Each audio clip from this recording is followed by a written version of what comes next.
the role that you have within the business. So, for example, if I'm a controller and I wanted to look up all of the things specific to an asset, I type in the word asset in this folder over here, and I'll see here's all the things specific to asset processing that a controller might be able to see.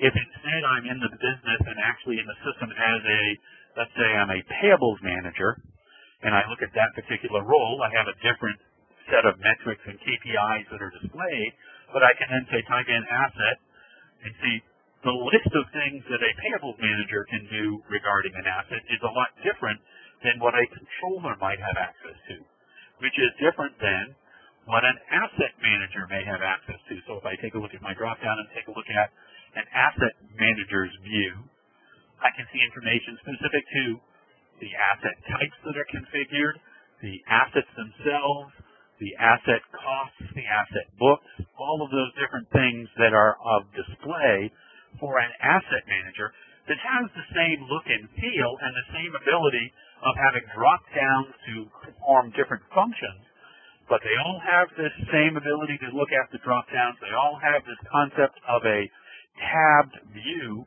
of the records in that discipline that user might have access to, with a variety of different displays to bring relevant information directly to the forefront and make it easy to see and understand and to transact business in those particular areas. Does that make sense? Just let me clarify something quick, okay, Bob? So today you have roles in your work. So like when you send a requisition for approval, the role that's defined in the workflow says it goes to manager, department X, and so on.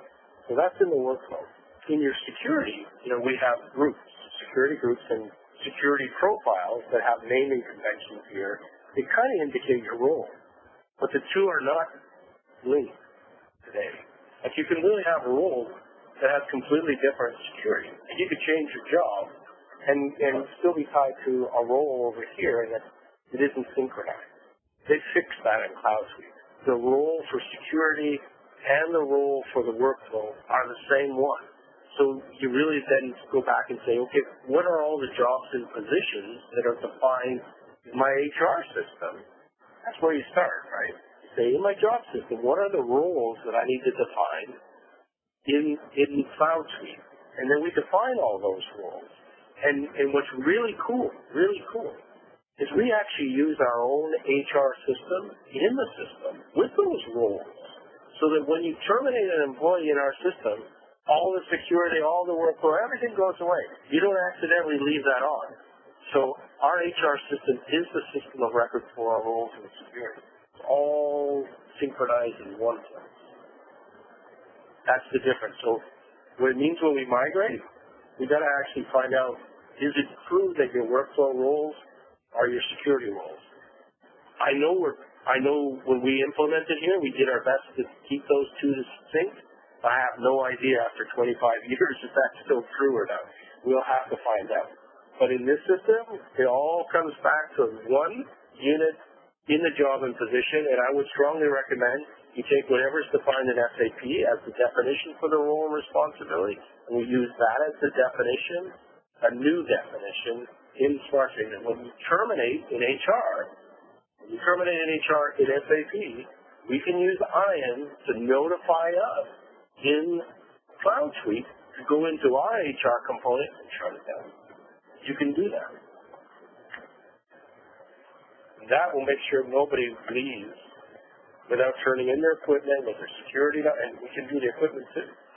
Everything is all in one place, the fixed assets and all the rest, your laptop, all that's linked in one place. You walk out the door, it all gets shut down. And we can have it triggered from SAP to do that. It's a lot tighter. Correct. Just a quick time check. I know the meeting was scheduled to go to 1 p.m. Eastern. Are people good to run over a little bit, or do we need to make sure we speak really fast and finish up in 14 minutes? They need to, this boardroom is booked. We'll have to watch the clock.